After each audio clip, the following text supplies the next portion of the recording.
So it comes down to what is the main driving force for your audience. And we've kind of distilled it into 4 main motivators. We call them membership motivators. Okay, yeah.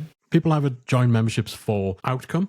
So they are trying to reach a particular journey. It might be a destination, a change that's going to take them years to accomplish, but they are wanting to go from point A to point B, and your membership gets them there. My membership academy is an example of that. Someone comes in with an idea to start a membership.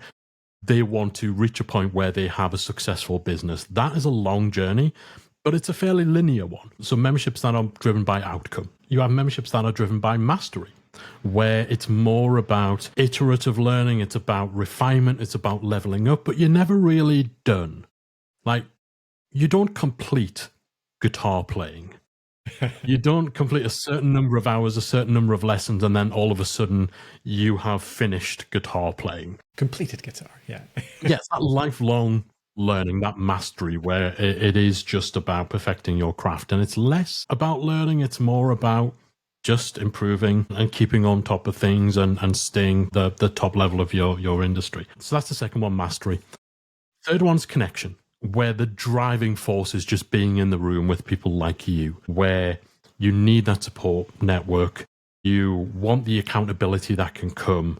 You want, to be able to tap into connections, like to open up new opportunities, or you just want to be able to get support, get encouragement, or just indulge in a shared passion that you can't necessarily engage in a broader social media context or something like that. And then the fourth is resource.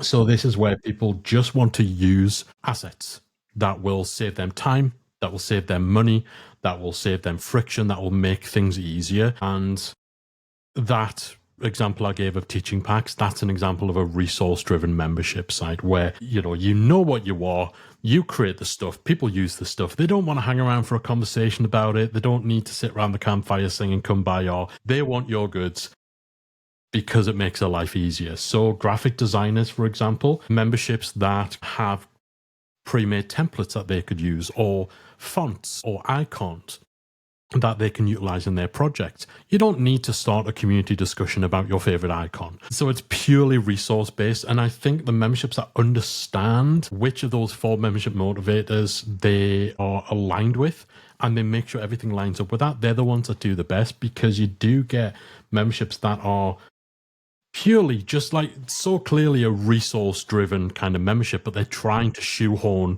community in there. They're trying to shoehorn all sorts of stuff their audience just don't need and don't want. I know that's a long answer to a fairly simple question, but whether you need community really does come down to, why are your people here? What need, what motivator, what driving force do you actually serve? And does a community aspect actually line up with that?